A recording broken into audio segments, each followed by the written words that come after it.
ब्रह्म सूत्र के तृतीय अध्याय के तृतीय पाद के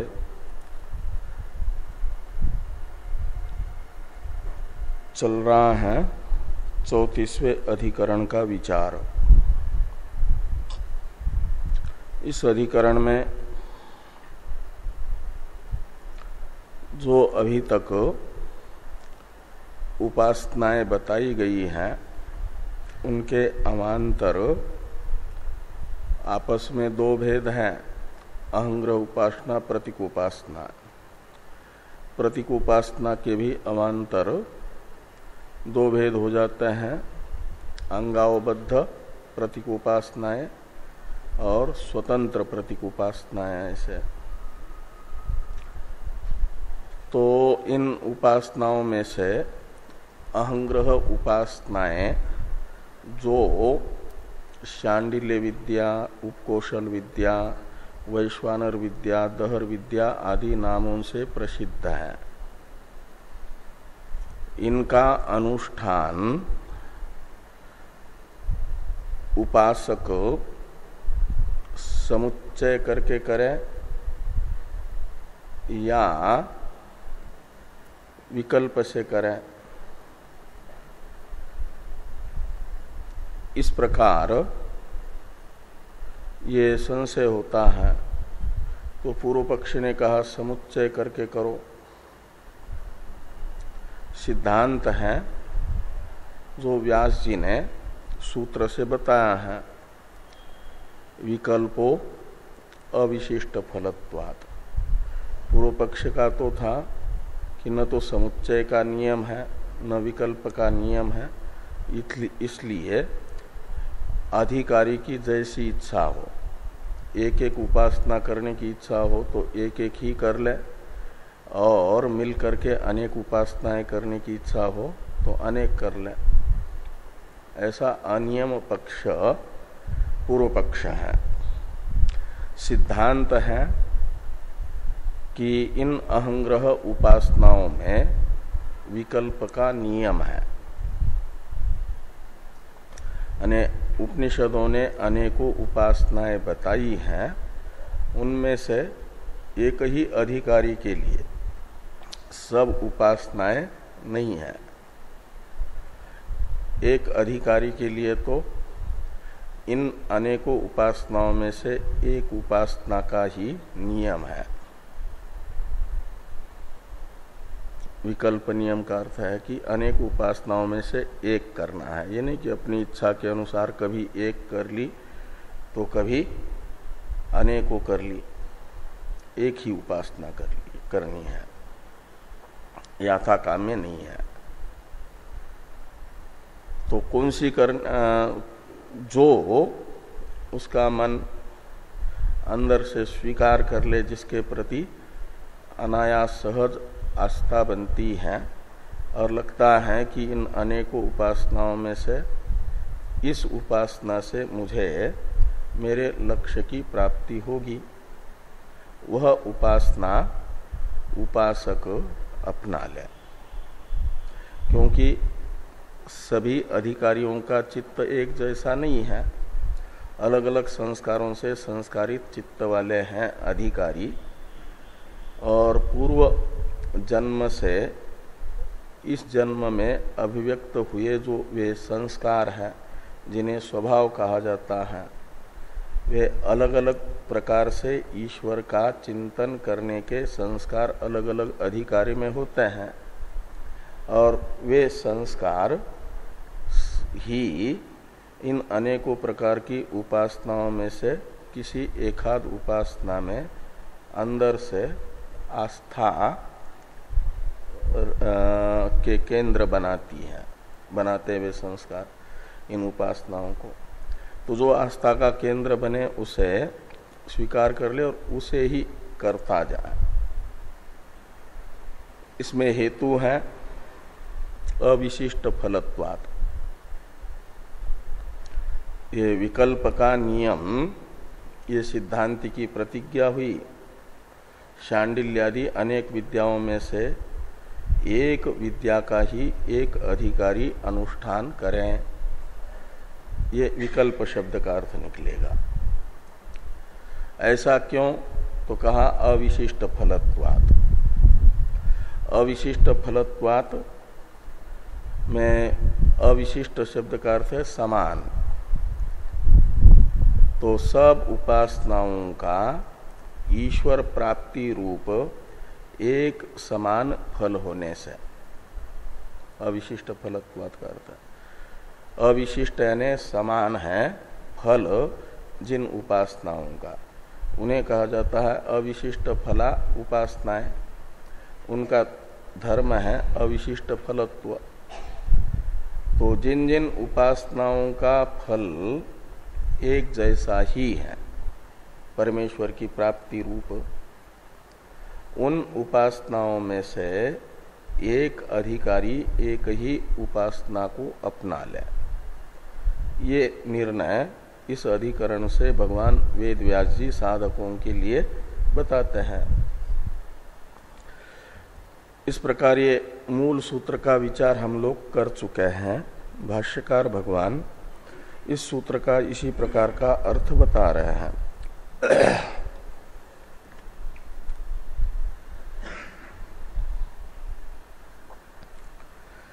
तो भाष्य को देखिए।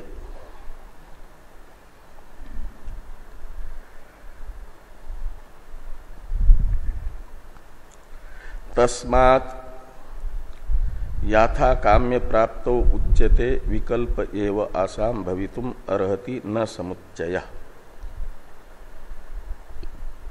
तो पूर्व पक्षी ने जो पूर्व में हेतु बताए उनका परामर्शक तस्मात् शब्द है। याथा काम्य की सिद्धि के लिए जो हेतु पूर्व पक्षी के द्वारा बताए गए हैं, उन हेतुओं से याथा काम्य प्राप्तो अंग्रह उपासनाओं में अपनी इच्छा के अनुसार अधिकारी के विकल्प या समुच्चय प्राप्त होने पर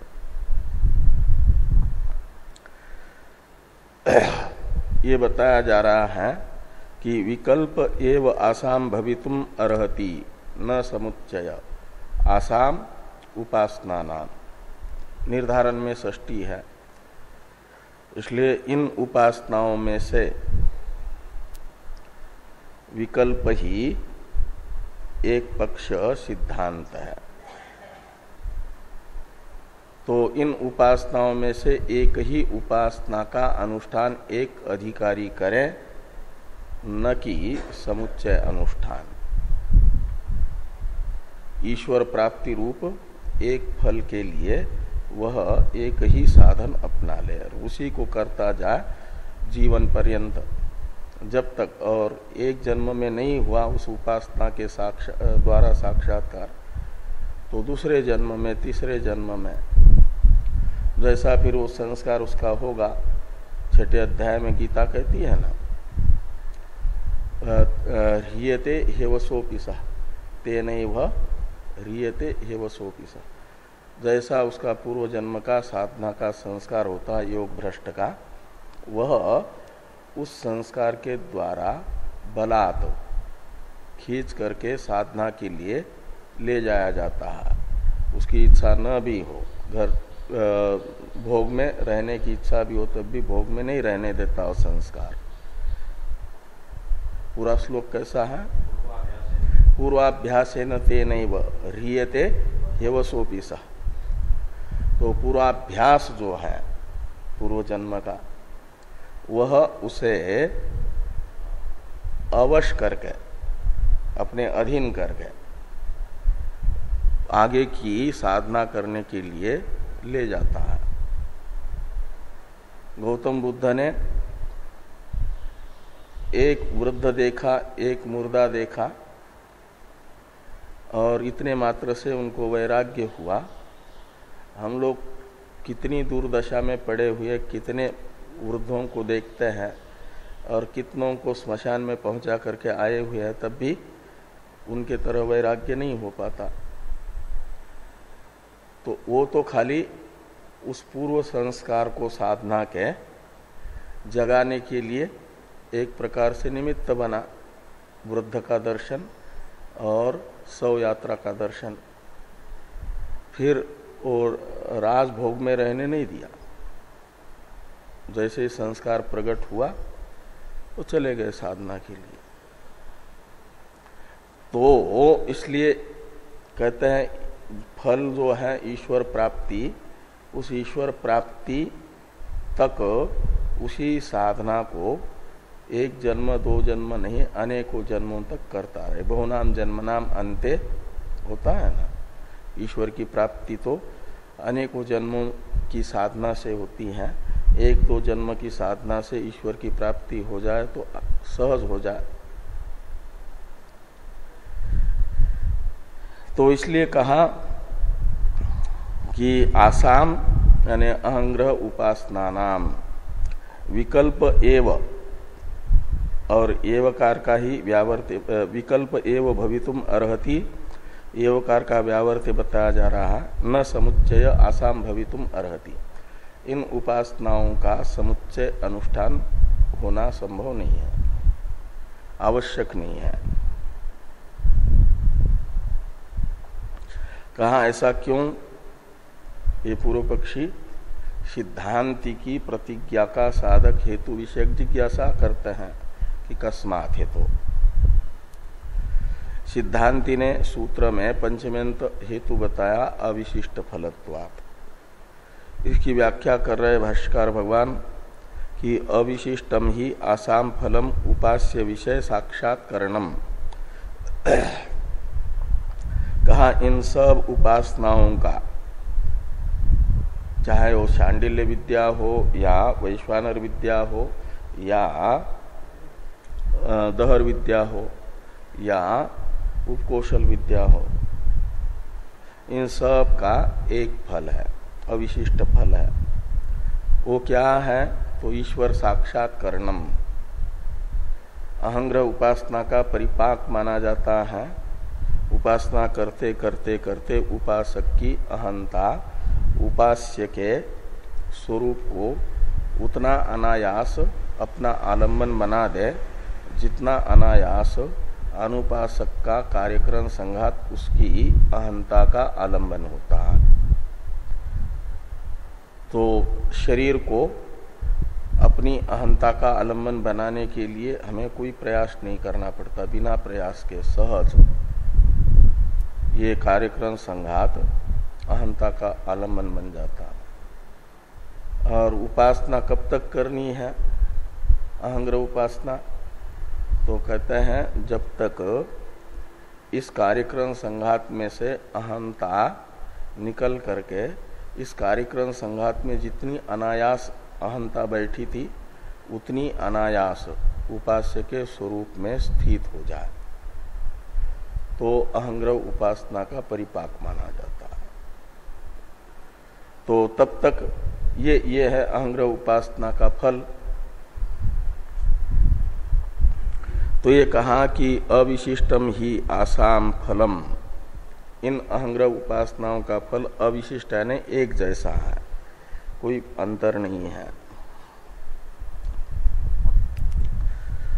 वो क्या है? तो कहा उपास्य विषय साक्षात्करणम, उपास्य के स्वरूप का साक्षात्कार का मतलब मैं के रूप में उपासक के शरीर के रहते रहते उपास्य का अनुभव हो जाए उसे। तो माना जाता है कि ये उपासना का परिपाक हुआ, फल प्राप्त हुआ। और इस प्रकार की अहंता परमेश्वर में ये अनेकों अहंग्रह उपासनाओं में से एक अहंग्रह उपासना का अनुष्ठान करने से ही हो सकती है। तो उसे जरूरत नहीं है अन्य उपासना को भी अपनाने की। इसलिए उल्टा अन्य उपासना अपनाएगा एक उपासना के साथ तो वह साक्षात्कार में प्रतिबंधक ही बनेगी, विक्षेप उपस्थित करके। ये आगे कह रहे हैं। हाँ,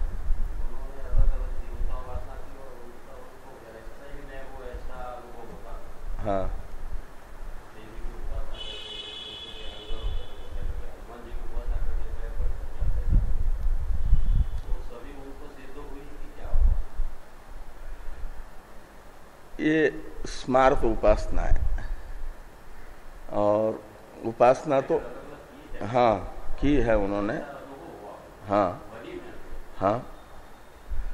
तो एक उपासना करने के बाद दूसरी, दूसरी करने पर तीसरी कर दी उन्होंने। और लेकिन ये जो वैदिक उपासना है परमेश्वर की मय के रूप में उपासना, वो होने के बाद फिर उसे अन्य उपासना की आवश्यकता इसलिए नहीं पड़ती कि वह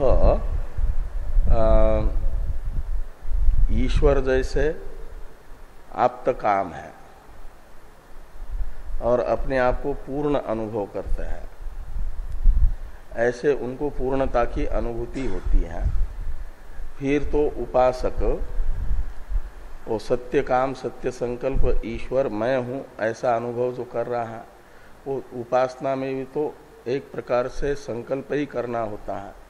उसका संकल्प ऐसे ही सत्य होता है, तो उसे किसी को भी वो संकल्प कर लिए मैं हूं, तो सर्वात्मा जो हुआ विराट मैं हूं।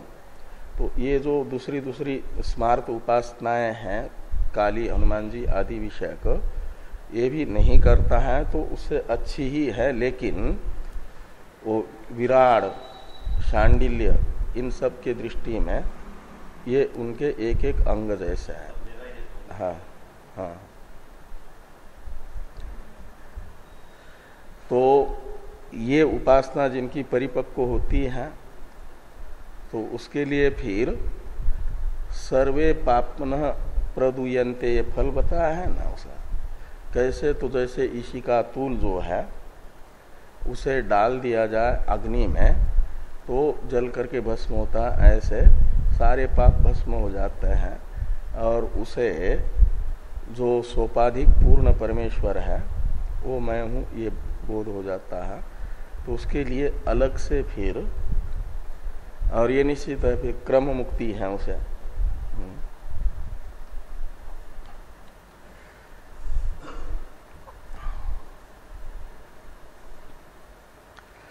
तो एकेन च उपासनेन साक्षात्कृत उपास्ये विषय ईश्वरादो द्वितीयम अनर्थकम, ये कह रहे हैं। तो एक से ही, एक ही उपासना से उपासना का विषय जो परमेश्वरादि है उनका साक्षात्कार हो गया, तो फिर वही साक्षात्कार करने के लिए उपासना दूसरी निरर्थक हो जाएगी, व्यर्थ हो जाएगी।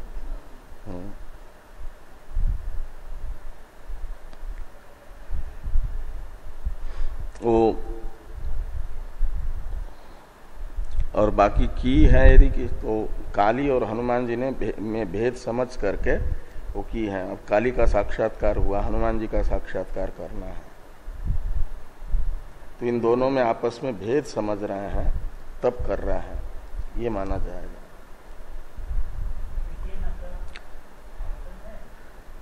हाँ नहीं, ये केन का अवतरण नहीं है, आगे का अवतरण है। साक्षात्करण साध्यंच इसका। तो एकेन च उपासनेन साक्षात्कृते उपास्य विषये ईश्वरादौ द्वितीयम अनर्थकम। ईश्वरादि में आदि शब्द से किसको लेंगे यहां? है?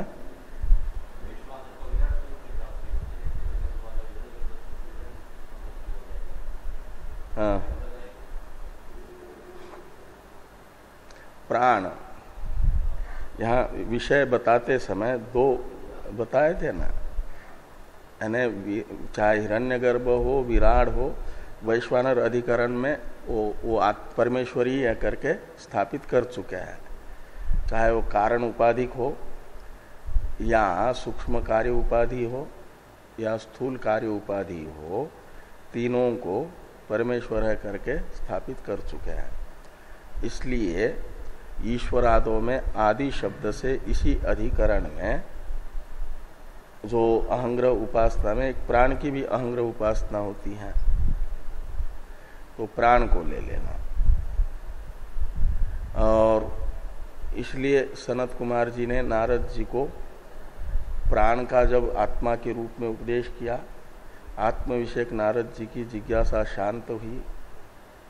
और यदि कोई प्राण उपासक को कहता है तुम आतिवादी हो, तो ये कहती है श्रुति कि हाँ प्राण उपासक स्वीकार कर ले कि मैं आतिवादी हूँ, उसका निषेध न करें।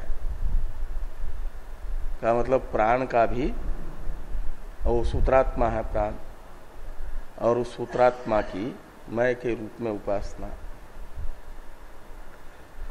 यहाँ विषय के रूप में प्राण को बताया था ना, प्राण उपासना को भी।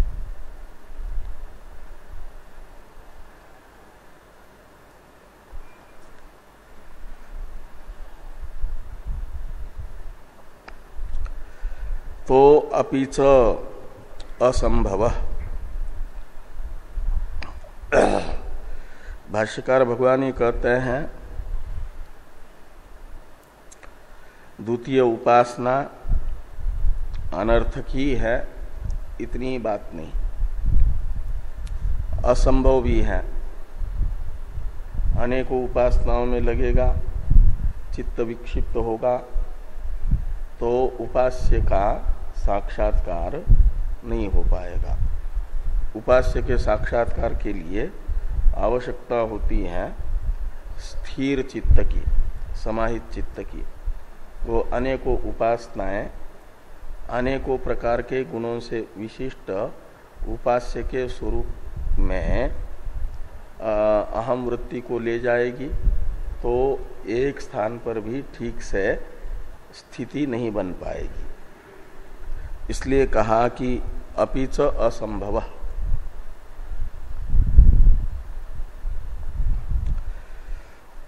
टीकाकार साक्षात्करणस्य समुच्चय पक्षे चित्त विक्षेप हेतुत्वात्, ये जो हेतु बता रहे हैं असंभव में, भाष्यकार अपिच असंभव, ये भाष्यकार भगवान की प्रतिज्ञा है ना। इस प्रतिज्ञा ने दूसरी उपासना संभव भी नहीं है। ईश्वर साक्षात्कार करना चाहता है जो, उसके द्वारा दूसरी उपासना का अनुष्ठान करना संभव भी नहीं। ये जो प्रतिज्ञा की है, इस प्रतिज्ञा की सिद्धि में हेतु बता रहे हैं साक्षात्करणस्य समुच्चय पक्षे चित्त विक्षेप हेतुत्वात्। और ये जो हेतु वाक्य है भाष्य में, इसका अवतरण टीकाकार लिखने से पहले अभी तक का जो भाष्य बताया गया है वहां तक का ये केनच उपासनेन साक्षात्कृते उपास्य विषये ईश्वरादो द्वितीयम अनर्थकम, यहाँ तक के भाष्य का सिद्धांत भाष्य का तात्पर्य बताता है पहले, फिर अपिच असंभव इस प्रतिज्ञा के साधक हेतु का अवतरण लिखते हैं। तो पहले सिद्धांत भाष्य का जो तात्पर्य बता रहे हैं टीकाकार, उसे देखिए। एक पुरोडास फलत्वात् यथा व्रीहि यवयोर विकल्पः तथा विकल्प नियमः एव आसाम विद्यानाम न्यायः तुल्य फलत्वात्। तो ये कहते हैं कि जैसे एक पुरोडास फलक है व्रीहि और यव, व्रीभिर यजेत यवैर्वा, ऐसा एक वेद वाक्य आता है। तो व्रीहियों से यानी धान से याग करो या जौ से याग करो, ये जो वाक्य है ये व्रीहि और यौ इन दोनों में से एक का विकल्प बताता है करने के लिए। इन दोनों में से किसी एक से याग का संपादन करो। और याग का सीधे संपादन नहीं होना है, याग की तो हवि होती है पुरोडास, और पुरोडास की प्रकृति है ये व्रीहि या यो, इन दो में से कोई एक। तो व्रीहिर और यो इन दोनों में से एक का विकल्प क्यों हो रहा है? इसलिए कि ये दोनों जिस याग के आहुति द्रव्य रूप पुरोडास का प्रकृति है, वह पुरोडास एक ही इन दोनों का फल है। तो पुरोडास रूपी एक फल के प्रति प्रकृति द्रव्यत्वेन रूपेण इनका उपयोग होने से इन दोनों का विकल्प है। इन दो में से किसी एक से जो सुलभता से प्राप्त है ले करके उससे पुरोडास बना करके फिर याग करना, ये अर्थ निकलता है। तो कहते हैं एक पुरोडास फलत्वात्, पुरोडास रूपी एक ही फल है व्रीहि और यवों का, इसलिए इन दोनों का विकल्प होता है पुरोडास रूपी फल के लिए। दोनों को ग्रहण नहीं किया जाता, दो में से एक को।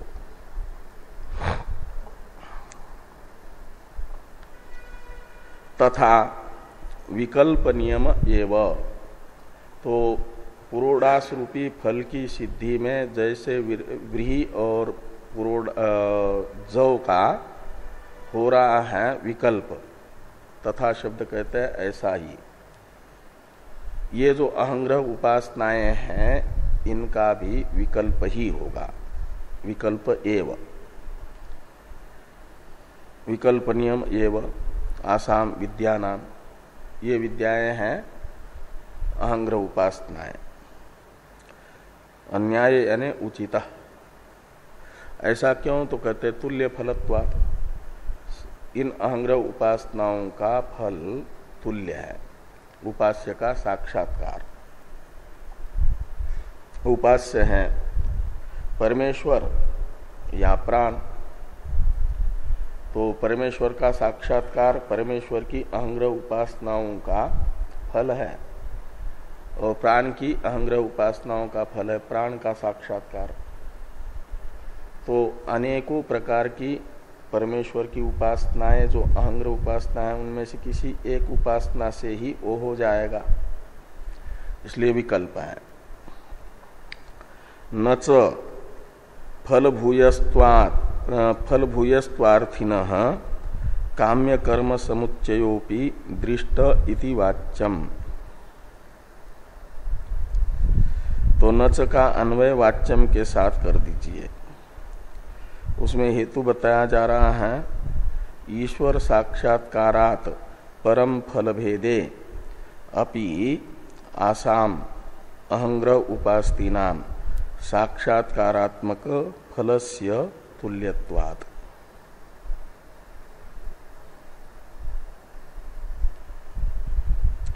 तो कहते हैं फल भूयस्त्वार्थिनः काम्य कर्म समुच्चयोपि दृष्ट,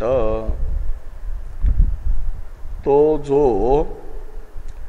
फल भूय यानी अहंग्रह उपासना का फल जो परमेश्वर साक्षात्कार है, इससे अतिरिक्त कोई लौकिक फल भी चाहता है तो उसकी काम्य कर्म में भी प्रवृत्ति होती हुई देखी जा रही है।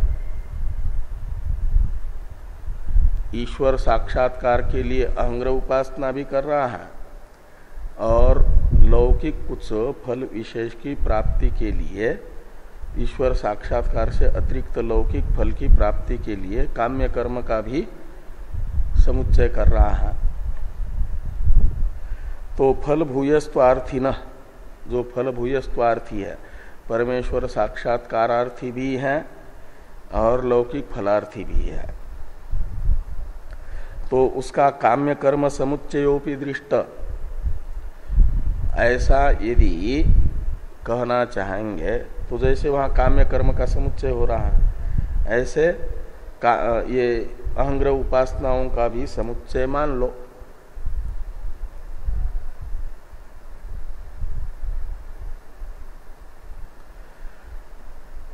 यहां ईश्वर उपासना करने वाले का नहीं लेना, फल भूयस्वार्थी कर्मी ही मान लो।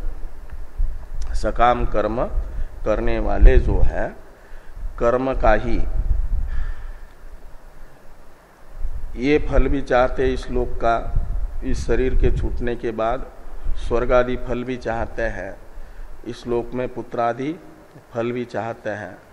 तो इस लोक के फल की प्राप्ति के लिए भी जो दृष्ट फलक काम्य कर्म बताया है वो भी करते हैं, और इस लोक के अलग अलग फल की प्राप्ति के लिए अलग अलग काम्य कर्म, फिर अदृष्ट फलक स्वर्ग आदि के प्रापक कर्म भी करते हुए देखे जा रहे हैं कर्मी। ईश्वर साक्षात्कार वाले नहीं समझना, ये कर्मी। तो ये एक न्याय है पूर्व मीमांसा में, फल भूयस्वार्थी। तो अधिक फल चाहता है तो उसे अधिक अनेक जितने कर्मों का फल चाहता है उतने सब कर्म करने हैं, काम्य कर्म। तो जैसे अनेक काम्य कर्मों का समुच्चय हो रहा है, ये दृष्टांत है। ऐसे यहां पर भी माना जाए अनेक प्रकार का, अनेक फलाधिक्य के लिए समुच्चय अहंग्रह उपासना का। ऐसा यदि कहना चाहेंगे पूर्व पक्षी तो कहते हैं इति न च वाच्यम, ये नहीं कह सकते। क्यों? तो कहते इसलिए कि ईश्वर साक्षात्कारात् परम फल भेदेपि आसाम अहंग्रह उपास्तीनाम साक्षात्कारात्मक फलस्य तुल्यत्वात्। तो ईश्वर साक्षात्कार से भिन्न जो फल है वो है अभ्युदय। उसमें भेद होने पर भी, काम्य कर्म के फल में भेद होने पर भी, फल भेदेपि आसाम अहंग्रह उपास्ती नाम, ये जो अहंग्रह उपासनाएं हैं इनका जो साक्षात्कारात्मक फल है इसमें कोई भेद नहीं है, इसलिए इन अहंग्रह उपासनाओं का समुच्चय नहीं होगा। वो जो काम्य कर्म है लौकिक फल देने वाला इस लोक का और परलोक का, उन काम्य कर्मों के फलों में तो आपस में भेद है। किसी काम्य कर्म, पुत्रेष्टि याग का फल पुत्र ही है, तो वो पशुआदि फल देने वाले कर्मों का फल पशुआदि ही है, धनादि देने वाले कर्मों का फल धनादि ही है। वो अलग अलग फल है, उनके फल में तो भेद है। लेकिन ये जो अहंग्रह उपासनाएं हैं शांडिल्यादि, इनका तो फल है उपास्य जो परमेश्वर, उसका साक्षात्कार। इसलिए परमेश्वर साक्षात्कार रूपी एक ही फल वाली इन अहंग्रह उपासनाओं का समुच्चय नहीं बन पाएगा। ये यहां पर कहा कि ईश्वर साक्षात्कारात् परम फल भेदेपि आसाम अहंग्रह उपास्तीनाम साक्षात्कारात्मक फलस्य तुल्यत्वात्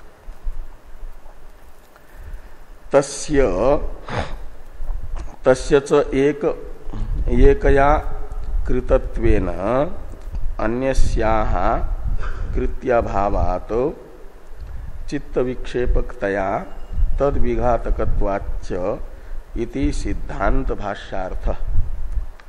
तो तस्य च यानी अहंग्रह उपासनाओं का फल जो साक्षात्कार है उसे यहां पर तस्य शब्द से लेना। तो अहंग्रह उपासनाओं का फलभूत साक्षात्कार वह तो एकया कृतत्वेन, ने अनेकों प्रकार की अंग्र उपासना में से एक उपासना से ही निष्पन्न हो जाता है। कृतत्वेन यानी निष्पादितत्वेन, उसी से हो जाएगा एक उपासना से ही। तो अन्यस्या यानी अन्यस्या उपासनाया, अन्य जो अंग्र उपासना है वह कृत्याभावात, कृत्य कहते हैं फल को, तो फल का अभाव होने से एक हेतु हुआ, एक तो यानी दूसरी की जरूरत नहीं ये बताने के लिए, और एक हेतु बताया जा रहा है कि अन्यस्या कृत्याभावात एक हेतु, और दूसरा चित्त विक्षेपकतया तद विघातकत्वाच्च, तो दूसरी उपासना उल्टी जो है चित्त की विक्षेपक होने से, तद विघातक है का मतलब प्रथम उपासना का जो फल है ईश्वर साक्षात्कार, उसकी विघातक बनेगी, उपास्य के साक्षात्कार में विघ्न उपस्थित करेगी उल्टा, इसलिए असंभव है। अब पूर्व पक्षी आगे ये कहते हैं साक्षात्करणस्य इत्यादि का अवतरण है टीका में। मास्तु साक्षात्कार इत्यत आह साक्षात्करण साध्यंच, यदि साक्षात्कार में बाधक बन रही हैं अनेकों अहंग्र उपासनाएं, उनका समुच्चय, तो साक्षात्कार रूप फल ही मत मान लो।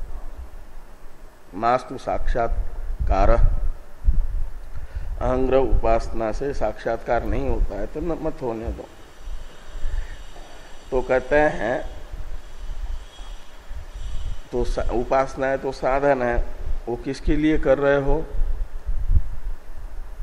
तो ईश्वर प्राप्ति के लिए, और ईश्वर प्राप्ति रूप जो उपासना का फल है वह साक्षात्कार के बिना नहीं होता है, ऐसा श्रुति कह रही है। इसलिए साक्षात्कार नहीं होता है तो मत होने दो, ये नहीं कहा जा सकता। ये समाधान कर रहे हैं भाष्यकार भगवान कि साक्षात्करणस्य समुच्चय पक्षे चित्त विक्षेप हेतुत्वात्, जो साक्षात्कार है उपासना का फल, ईश्वर प्राप्ति में माध्यम, वह समुच्चय पक्ष में चित्त का विक्षेपक है, चित्त विक्षेप हेतु है, और साक्षात्करण साध्यंच उसका ये वो था। हाँ, ये अवतरण साक्षात्करण साध्यंच का अवतरण था। तो साक्षात्करण साध्यंच विद्याफलम दर्शयन्ति श्रुतयः, साक्षात्कार का साध्य बताती हैं विद्या का फल। विद्या का फल है ईश्वर की प्राप्ति, वह बिना साक्षात्कार के नहीं होती। तो विद्या और ईश्वर प्राप्ति रूप फल, इन दोनों के बीच में माध्यम है साक्षात्कार।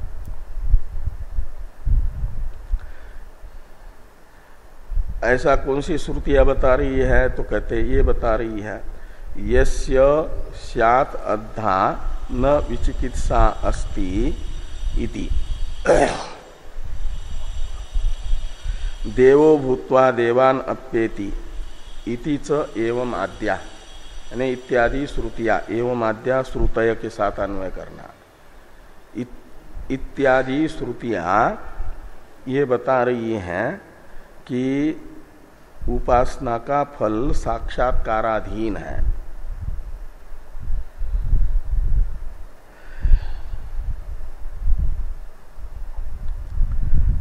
इन श्रुतियों का अर्थ कर रहे हैं टीकाकार, जो भाष्य में दी है न दो श्रुतियां, यस्य स्यात् अद्धा न विचिकित्सा अस्ति।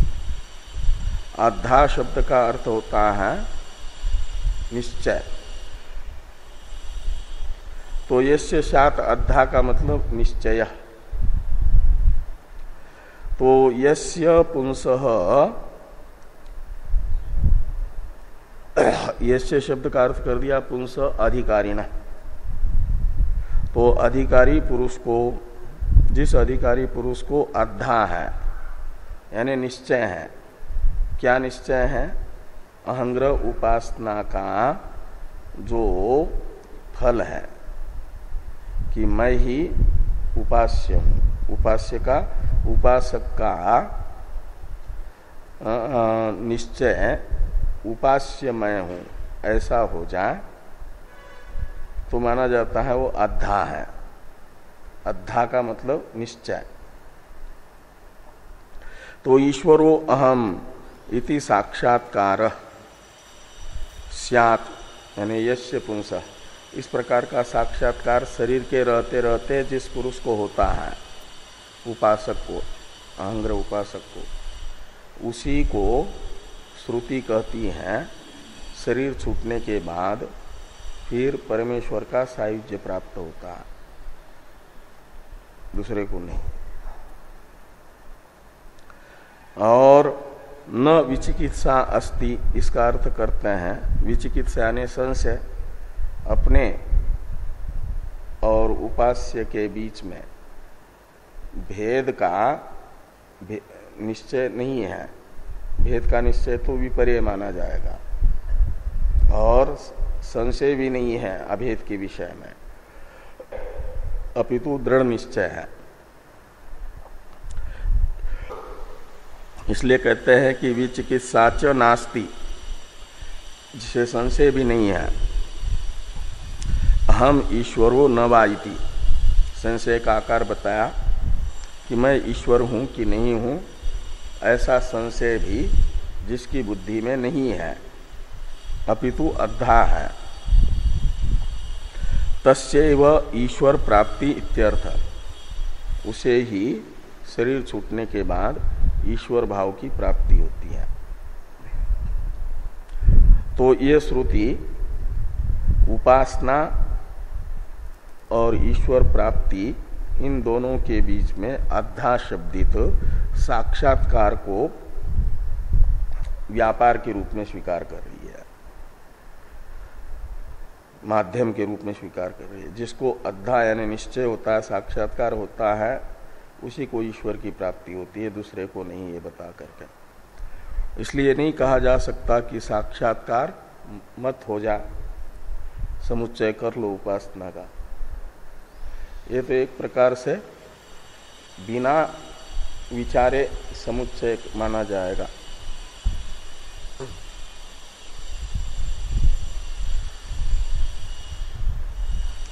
दूसरी जो श्रुति है, देवो भूत्वा देवान अप्येति, इसका अर्थ करते हैं जीवन एव भावनया देवत्वं साक्षात्कृत्य देहपातोत्तर कालम देवान प्राप्नोति इति श्रुत्यंतरार्थ।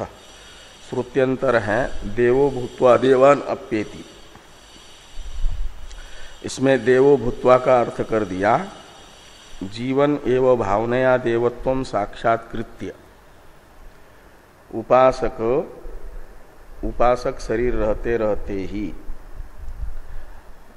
जो उपास्य देव है उसका साक्षात्कार प्राप्त कर लिया। देवत्वम यानी देव भावम साक्षात्कृत्य, देवता के स्वरूप का मय के रूप में साक्षात्कार करके फिर कहते देहपातोत्तर कालम देवान अप्येति का अर्थ है प्राप्नोति। फिर उसे ही देव की यानी परमेश्वर की प्राप्ति होती है। अब उपसंहार वाक्य है, इसकी अवतरण टीका को देखिए। अच्छा, एक भाष्य में है थोड़ा, एक टीका स्मृति स्मृतयश्च सदा तद्भाव भावित इत्येवमाद्या। तो जैसे ये दो श्रुतियां हैं, यस्य शाद अद्धा और देवो भूत्वा देवानप्येति इत्यादि श्रुतियां हैं, ऐसे स्मृति भी ये बताती है कि साक्षात्कार द्वारक ही अहंग्रह उपासना का फल परमेश्वर की प्राप्ति होती है। सदा तद्भाव भावितः, ये जो स्मृति है, गीता वाक्य है, यम यम वापि स्मरण भावम त्यजत्यन्ते कलेवरम तम तमे वैति कौन्तेय सदा तद्भाव भावित, ये नियम है जिस कारण से कि जीवन भर जिसका जैसा चिंतन करता है वैसे ही उस वस्तु के संस्कार से संस्कारित बुद्धि हो जाती है, प्रबल संस्कार हो जाता है। और शरीर छूटने के समय जिसका प्रबल संस्कार है वही स्मरण होता है, और अंतिम समय में जिसका स्मरण होता है श्रुति कहती है उसी को प्राप्त करता है। यम यम वापि स्मरण भावम, ये स्मृति कह रही है। तो ईश्वर का ही मैं के रूप में निरंतर चिंतन करने वाला, उसका दृढ़ संस्कार बन जाएगा ईश्वर का ही मैं के रूप में बुद्धि में, और अंतिम समय में भी ईश्वर को ही मैं के रूप में स्मरण करता हुआ निकलेगा। तो या अंते मति सागति कहा जाता है। अंतिम अवस्था में मति यानी हमारी अहम वृत्ति जिसे आलम्बन बनाती है उसी की प्राप्ति हमें होती है। तो ईश्वर को हमारी अहम वृत्ति आलम्बन बनाते हुए शरीर से निकलेगी तो ईश्वर की प्राप्ति होगी, ये स्मृति बता रही है। अब अवतरण है उपसंहार वाक्य का। अहंग्रहाणाम अनुष्ठान प्रकारम उपसंहरति तस्मादिति। तो अहंग्रह उपासनाओं के अनुष्ठान प्रकार का उपसंहार भाष्यकार भगवान कर रहे हैं। तस्मात् अविशिष्ट फलानाम विद्यानाम अन्यतमाम आदाय तत्पर स्यात् यावत उपास्य विषय साक्षात्करणेन तत्फलम प्राप्तम इति।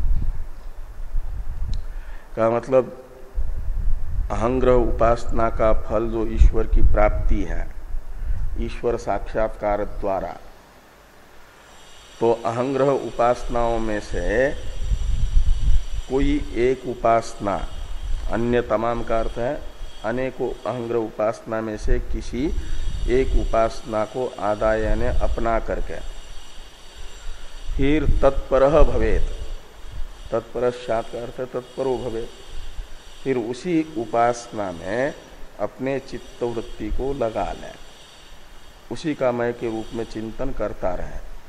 और कब तक करता रहे? जब तक ईश्वर साक्षात्कार द्वारा ईश्वर की प्राप्ति हो जाए, तब तक, फल प्राप्ति तक वही करता रहे। एक जन्म बीत जाए, 2 जन्म बीत जाए, 3 जन्म बीत जाए, तो उमा का जो निश्चय है कि पति के रूप में भले शिव का चिंतन करते करते मेरे 100 जन्म बीत जा, लेकिन हम वरण करेंगे पति के रूप में किसी का तो शिव का ही। ये भी यही बताता है कि कितने भी जन्म बीत जाए तो एक प्रकार से ईश्वर का चिंतन स्वीकार कर लिया तो फिर उसी प्रकार से अपने आप को चिंतन में साधक लगाए रखे। बाकी की चर्चा हम लोग कल करेंगे। ये 34वां अधिकरण पूरा हुआ, 35वें का विचार कल होगा।